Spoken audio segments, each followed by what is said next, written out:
शान्तं जगन्नाथं लोकानुग्रहकारणं शिवमेकपरं वन्दे शिकाराय नमो नमः।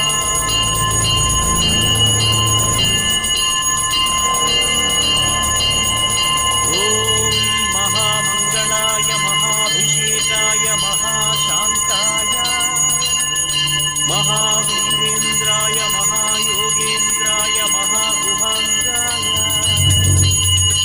महागुरुविचक्षणाय महामूलप्रदाय महाबलाय महामेधाय महानटशेखराय महाप्रेताय महायज्ञाय महाधर्माय महासाराय महापापनाशाय ॐ महा